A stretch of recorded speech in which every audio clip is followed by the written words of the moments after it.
हमारे हिंदू धर्म में एक से बढ़कर एक भक्त की कथा प्रचलित है, लेकिन यह कथा सभी कथा से अलग है।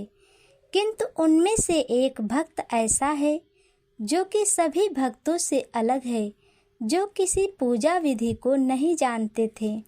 बाबा भोलेनाथ की पूजा में हर वो चीज़ किया जो शास्त्रों के विरुद्ध है, जिसे करना पाप माना जाता है। किंतु फिर भी महादेव उन्हें दर्शन दिए।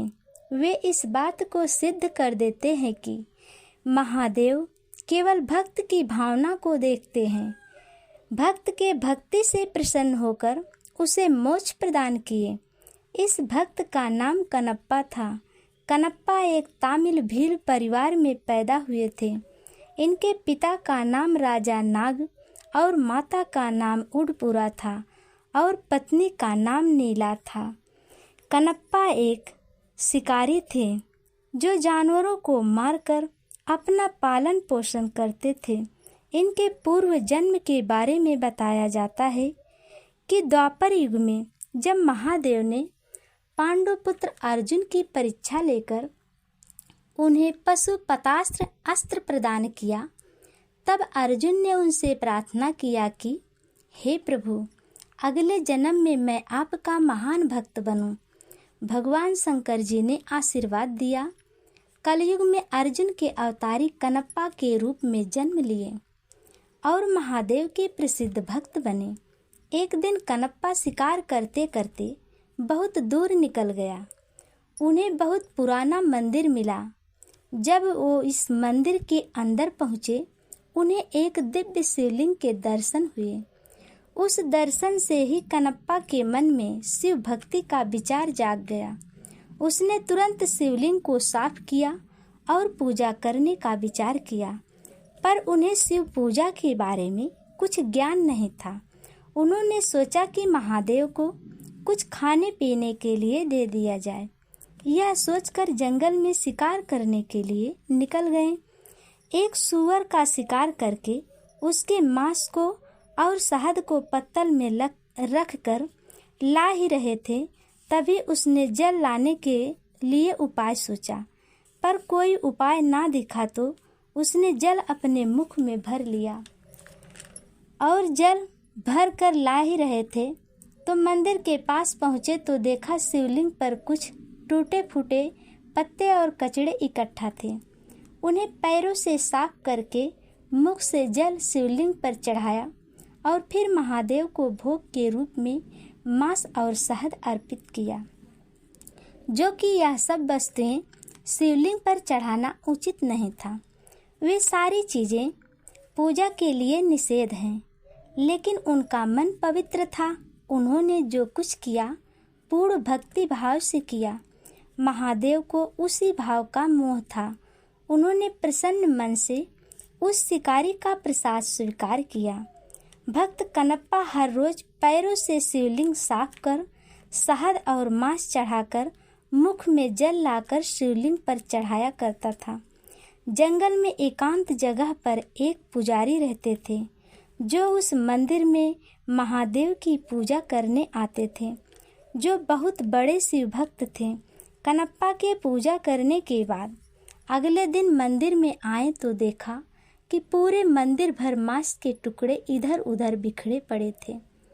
वे यह दृश्य देखकर बहुत दुखी हुए। तुरंत मंदिर को जल से धोकर पूजा की और फूल माला चढ़ाएं। अब हर रोज मंदिर आते तो हर रोज मांस चढ़ा हुआ देखते। एक दिन उन्होंने सोचा कि आज हम जानेंगे कि कौन है जो हर रोज मांस को चढ़ाकर मंदिर को अपवित्र कर देता है। यही सोचकर रात को किसी कोने में छिप गए। रोज की तरह कनप्पा वहां आए और पैरों से शिवलिंग को साफ किया, मुख से जल शिवलिंग पर अभिषेक किया और फिर शिवलिंग पर मांस शहद चढ़ाया। पुजारी यह सब नज़ारा एक कोने से छिपकर देख रहे थे। यह सब देखकर पुजारी को बड़ा क्रोध आया। वे यही सोच रहे थे कि यह सब काम कनप्पा भक्ति के कारण कर रहा है, यह सब जानबूझकर नहीं। फिर भी यह सब कार्य घृणित लगा।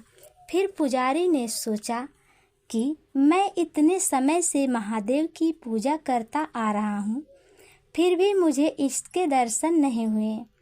फिर भला इस घृणित कार्यों से पूजा करने वाले से महादेव कैसे प्रसन्न हो सकते हैं। वे पुजारी महादेव के बड़े भक्त थे, इसीलिए महादेव अपने भक्त की अहंकार को तोड़ने के लिए एक लीला रची। कनप्पा ने देखा कि अचानक शिवलिंग से एक आंख से रक्त बहने लगा। अपने आराध्य देव की ऐसी दशा देखकर कनप्पा बहुत दुखी हुआ। उसने पास से लाकर जड़ी बूटी लगाई, परंतु रक्त बहना बंद नहीं हुआ। उसे कुछ समझ नहीं आ रहा था कि क्या करूं।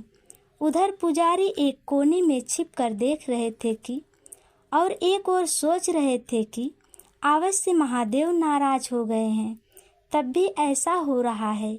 उनके नेत्रों से रक्त बह रहा है। कनप्पा महादेव की आंखों से रक्त बहते देखकर रोने लगा। उसी समय एक विचार आया कि यदि मैं अपनी आंखें इस पर लगा दूं तो शायद रक्त बहना बंद हो जाएगा। ये सोचकर उन्होंने अपने एक बाण से अपना एक आंख निकाला और शिवलिंग के नेत्र पर लगा दिया। इससे रक्त बहना बंद हो गया। यह देखकर कनप्पा की प्रसन्नता का ठिकाना नहीं रहा। तब भी शिवलिंग के दूसरे नेत्र से रक्त बहने लगा। अब तो कनप्पा फिर सोचने लगा कि अपने दूसरे नेत्र को निकालकर लगाऊंगा कैसे। सोचा कि दूसरा नेत्र निकालूंगा तो किस तरह से लगाऊंगा।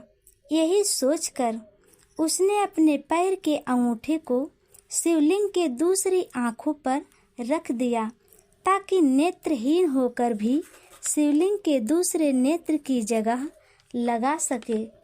जैसे ही उसने बाण से दूसरे नेत्र को निकालने का प्रयास किया, महादेव स्वयं प्रकट हो गए। उसका हाथ पकड़ लिया। अपने आराध्य देव के दर्शन पाते ही कनप्पा चरणों में गिर पड़ा। महादेव ने उसके दोनों नेत्र को ठीक कर दिया। अंदर छिपकर देख रहा ब्राह्मण भी आकर महादेव की चरणों में गिर पड़ा और उन्होंने कहा, हे देवों के देव महादेव, मेरे मन में अहंकार आ गया था कि मैं ही आपका सबसे बड़ा भक्त हूँ, किंतु आज कनप्पा मेरा अभिमान तोड़ दिया। इन्हीं के कारण आज आपके दर्शन पाने का सौभाग्य प्राप्त हुआ। आज मुझे यह ज्ञान हो गया कि आपको केवल भाव